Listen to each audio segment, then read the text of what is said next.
Senhoras e senhores, chegamos até aqui. Se você está seguindo a minha playlist na ordem certa, a partir de agora eu não te considero mais um leigo sobre o mercado financeiro. Você já sabe o que é a bolsa, como funciona o gráfico, como funciona uma plataforma, como comprar e vender nessa plataforma. Caramba, hein? A gente já conseguiu evoluir bastante. Só que agora está na hora de saber quando comprar. Está na hora de começar a ler o mercado. Vem comigo para a nossa primeira aula de Price Action.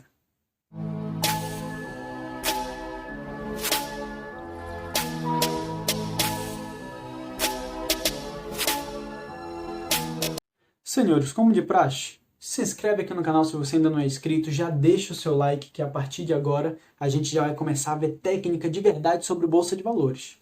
Compartilha com seus amigos que estão começando agora, estão meio perdidos, querem uma coisa mais técnica, mais profissional, querem entender de verdade isso aqui. Compartilha com eles que você vai estar ajudando eles também. E me ajudando, claro. Mas, sem enrolação, o que é Price Action? Price Action, como o nome já diz, ação do preço. É um tipo de estudo sobre o mercado onde a gente toma decisões baseado no que o preço já fez no passado e está fazendo agora no presente.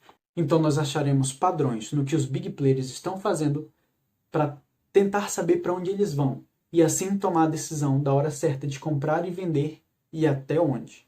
Então, Price Action é basicamente isso, uma tomada de decisão baseada única e exclusivamente no preço, no que ele fez, no histórico dele e no que ele está fazendo agora.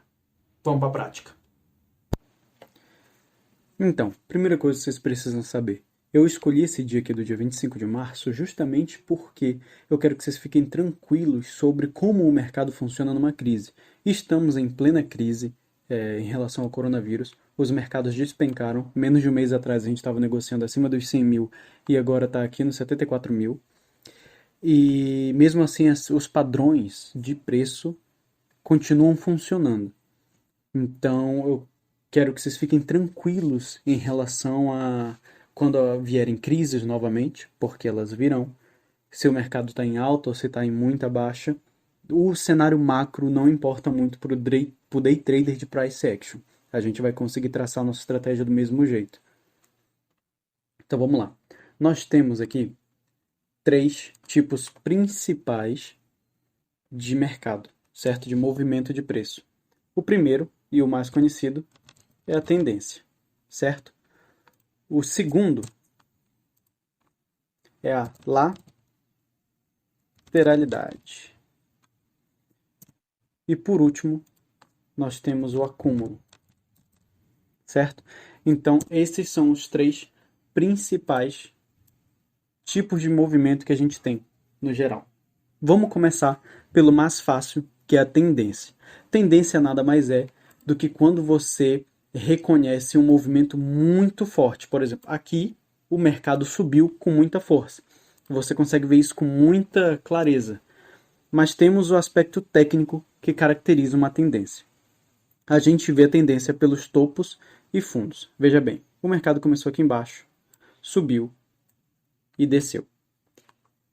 Logo após isso, ele subiu novamente, fazendo um topo acima do topo anterior e um fundo acima do fundo anterior.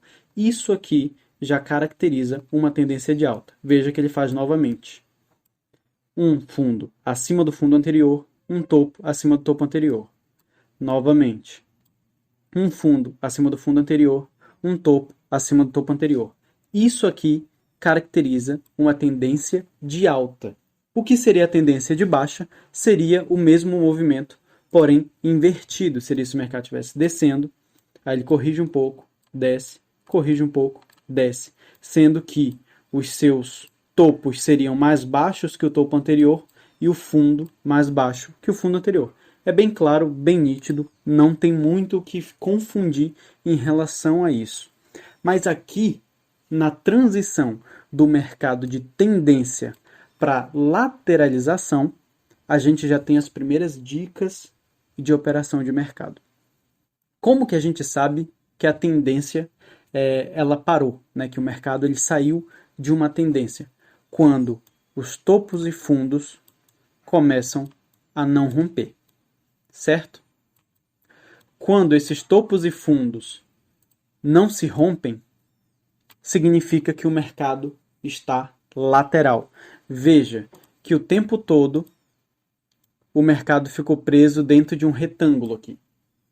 Então, das 2h30 da tarde desse dia até as 5 horas, o mercado ficou preso dentro de um retângulo.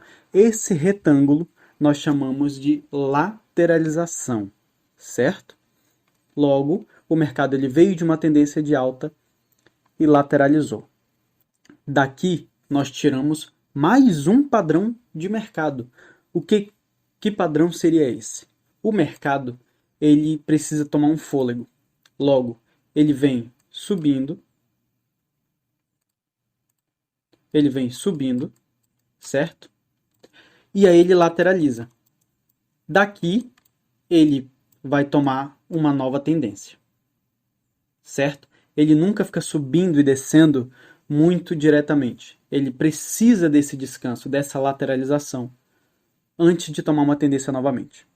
Se a gente voltar um pouco aqui, alguns dias para trás, a gente vai identificar o terceiro padrão de mercado que havíamos mencionado, que é o acúmulo. Veja bem, eu deixei já marcado aqui o que seria o acúmulo. O mercado, ele não está indo nem para cima, numa tendência, nem para baixo, e nem fazendo aquela sequência de topos e fundos. Você vê que praticamente todos os candles vão de topo a fundo, sem ter uma sequência indo em cima e embaixo, não tem um fôlego. Os candles eles estão completamente laterais. E aqui, geralmente, nós não operamos. O preço ele está acumulando para fazer um rompimento. Então, ao contrário daquele primeiro mercado que fazia um movimento parecido com este aqui, esse aqui não. Você vê que ele sobe e desce em todo instante, que ele está subindo e descendo, sem deixar qualquer espaço. Certo? Essa é a diferença. Veja bem, aqui todos os candles, a grande maioria, eles vão praticamente de topo a fundo. E quando a gente está numa lateralização, o mercado ele dá um fôlego, ele tem um movimento mais fluido, indo de topo a fundo. Você consegue enxergar o movimento, não fica aquela bagunça de candles. Você consegue enxergar o movimento. Isso aqui é um mercado lateral. Ali é um mercado de acúmulo. Outra diferença vai ser a quantidade de pontos, a amplitude do movimento. Voltando aqui mais um pouco, nós temos um outro exemplo de lateralização. Você vê que o preço estava batendo nos topos e fundos, demorando bastante para ser rompido. Foi um retângulo que só veio ser rompido aqui em cima, um rompimento pequeno, e o verdadeiro rompimento veio aqui embaixo. Certo? Então, isso aqui é mais uma vez uma lateralização. Mas veja bem, quando ele foi romper, ele já fez uma tendência. Enquanto ali ele não estava em tendência, aqui o movimento ficou nítido de tendência, certo? Ele fez essa pequena tendência. Não é porque ele não continuou e fez um acúmulo aqui. Veja bem, olha como fica nítido o acúmulo. A diferença da lateralização para o acúmulo. Primeiro, a amplitude de movimento. Segundo, a quantidade de candles que precisa para subir e descer. Fica um movimento mais nítido. Aqui não. E rompeu e toma uma tendência novamente. Logo, nós temos essas três fases de mercado: tendência, lateralização e acúmulo. Agora que vocês sabem sobre os tipos de mercado, vamos estudar os tipos de candle. Mas veja bem, nós vamos estudar os tipos de candle de uma maneira diferente do que vocês estão acostumados aqui, certo? Porque muitas pessoas, elas esperam fazer padrões de candle. Exemplo, candles que têm um corpo pequeno e uma sombra muito grande, eles chamam de martelo, ou martelo invertido. Aí tem estrela cadente, tem enforcado. Enfim, eles dão muitos nomes para os candles, quando na verdade você não precisa dar nomes para esses candles se você entender como esses candles funcionam, ok? Por exemplo, esse candle aqui, certo? É geralmente chamado de Marobozu. Por quê? É um candle muito forte de alta.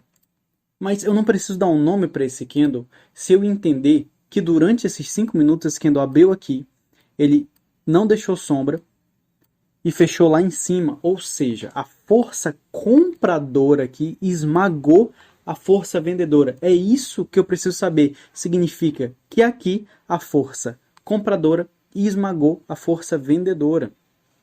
Certo? Outra figura de candle, essa aqui. Você não precisa dar um nome para essa figura. Você só tem que entender o seguinte. Estava vindo numa tendência de alta muito grande e de repente, depois de 2 marobozus, esse candle que estava vindo muito positivo foi esmagado pela força vendedora. Esse candle ele começa tão positivo quanto esse aqui. E no final dele, ele sofre uma rejeição de preço. Ou seja, ele bateu ali, os vendedores falaram, daqui não passa limpo. Que ele teve que dar uma recuada para poder passar. Logo, a única coisa que eu preciso saber sobre esse candle é que neste ponto houve uma rejeição de preço. E assim ele me deixa essa quantidade de vela, essa quantidade de rabo no candle.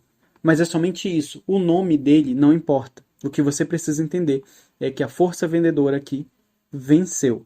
Significa que você deveria vender aqui? De jeito nenhum. Mas você consegue ter uma leitura melhor do que aconteceu ali naquele mercado. Nesse caso aqui, foi só um descanso. Por isso que você tem que ter muito cuidado ao operar figuras. Tem gente que quando vê isso aqui num topo, porque veja bem, o mercado no ao vivo ele estava assim, ó. Pronto, o mercado estava subindo, aí ele faz essa figura. E aí tem gente que começa a vender porque fez uma figura de candle. O que aconteceu depois? O mercado foi lá e subiu com tudo. Ou seja, figura de candle não quer dizer nada sem um contexto pré-estabelecido. Certo? O formato do candle em si ele não quer dizer muita coisa para vocês não, a não ser que ele tenha um conceito muito forte por trás. Ele tem que estar em regiões extremamente importantes. Mas o que eu quero que vocês entendam é o seguinte: esses candles muito fortes para cima significam que a força compradora ali naquele momento estava muito forte. Esse aqui, por exemplo, é um candle preto, fez um marobozuzinho para baixo. A força vendedora ali foi muito forte. É o que vocês precisam. Mas o que o contexto me diz? Olha a diferença de tamanho dos candles compradores para os candles vendedores. Olha quantos candles precisaram para descer a quantidade que apenas 2 candles, veja bem, apenas esses 2 candles aqui fizeram essa subida daqui até aqui, e nós precisamos de 1, 2, 3, 4, 5, 6, 7 para fazer voltar. Logo, o mercado pode até estar caindo aqui. Mas o que isso me mostrou? Veja bem, só pelo tamanho dos candles, o que isso me mostrou? Que era uma grande possibilidade de ser apenas uma correção e não uma mudança de tendência. Olha só, o preço precisou de 2 candles para subir e 7 para descer. Então os vendedores estão fracos, não está tendo força para derrubar o mercado. Logo, a chance dele subir é muito grande. Tá ok? É isso que vocês têm que se ligar nos candles. Primeiro, o que as sombras querem dizer? Uma rejeição de preço, certo? Se não tem sombra e um corpo muito forte, uma tendência daquele preço. Depois o que eu olho? O tamanho, que foi o que aconteceu aqui. São 2 candles muito grandes subindo e 7 candles pequenos para descer. Logo, a força compradora ainda não foi rompida. E nós temos, claro, os candles que são formados geralmente no acúmulo, ou candles de indecisão. São esses aqui, são candles que ou eles param no meio com um corpo muito pequeno, ou sem corpo. O que significa? Ninguém venceu. O preço ele foi para cima, foi para baixo e no final ele acabou exatamente aonde ele começou. É um candle de indecisão. Eu não sei se aqui o mercado ele estava tentando ir para cima ou para baixo. Ele finaliza exatamente aonde ele começou. Ou com um corpo muito pequeno e próximo ao centro. Não precisa ser exatamente no meio. Próximo ao centro. Isso me diz que o candle foi indeciso. Então, por mais que ele tenha fechado preto aqui, foi um candle que fechou com um corpo muito pequeno, referente ao seu tamanho total, e muito próximo ao meio. Eu não sei quem venceu essa briga aqui. Não é porque ele fechou pretinho aqui que os vendedores ganharam essa briga. Logo, não adianta eu ficar te dando nomes e etc., porque isso não vai adiantar nada para você. O que você tem que ficar atento é o contexto geral do mercado, certo? E por último, para essa aula não ficar muito longa, algumas nomenclaturas básicas e o porquê delas. Primeiro, rompimento. O que quer dizer um rompimento? Veja bem, o preço ele bateu aqui uma vez, tá? Ele bateu aqui uma vez, ele bateu de novo, e aqui ele passou, ele atravessa essa região, certo? Então aqui nós temos um rompimento, rompe uma certa região de preço. Então aqui nós temos uma região de preço e ela foi rompida. Isso aqui é rompimento. Então, quando vocês verem alguém falando em rompimento, é isso. Lembrando, esses rompimentos eles podem ser assim, horizontais. Por exemplo, aqui o preço não foi rompido, certo? Nós tínhamos esse topinho, não foi rompido. Mas nós também temos de forma diagonal. Como seria isso? Veja bem. O preço ele está vindo aqui nessa tendência de alta, certo? Você vê que ele bateu aqui diversas vezes. Nessa mesma linha, sem modificar ela. Aqui ele rompeu. Logo, houve o rompimento aqui dessa tendência, certo? Então, rompimento é caracterizado por isso. É quando você traça uma região de preço, seja na horizontal, seja na diagonal, e essa região é rompida. Isso é o famoso rompimento. E por último, por que a grande maioria das pessoas fala que é melhor operar a favor da tendência? Por razões óbvias, gente. Se o mercado está com uma força compradora muito grande, está subindo bastante, é óbvio que se eu comprar, eu terei uma probabilidade maior de acertar. Ou principalmente de alongar o meu alvo, de pegar mais pontos, certo? De ter um lucro maior na minha operação se eu tiver a favor dessa tendência. Por exemplo, se eu comprar aqui, eu consigo esticar essa operação. Se eu tiver vendido aqui, ela tem metade do tamanho. Logo, é muito mais fácil eu comprar. Porém, não é só comprar. Como já tinha dito em vídeos anteriores. Se o mercado subiu, eu comprei aqui, eu vi prejuízo, principalmente se eu me livrei dele aqui embaixo, certo? Então, o que nós vimos hoje? Nós vimos os 3 tipos de mercado, nós vimos como nós vamos analisar os tipos de candle, certo? É candle de força, de rejeição ou um candle de indecisão. E vocês podem ver que geralmente candles de indecisão, eles vão estar em acúmulos. Parabéns para você que conseguiu assistir o vídeo até aqui. Está um passo mais próximo de começar a ganhar dinheiro nesse mercado. Parabéns de verdade. Para continuar aprendendo, para não perder nenhum vídeo, se inscreve aqui no canal, ativa o sininho, compartilha com seus amigos que também estão aprendendo ou que estão ali meio perdidos no caminho, estão perdendo dinheiro ou não sabem para onde ir. Traz aqui para o canal, vamos crescer essa comunidade juntos. Me ajudem também. Deixa o like, se inscreve no meu Instagram, tem muita coisa que eu posto por lá que não vem aqui para o YouTube, umas dicas diárias, algumas operações ao vivo. Então é isso, um grande abraço e até a próxima.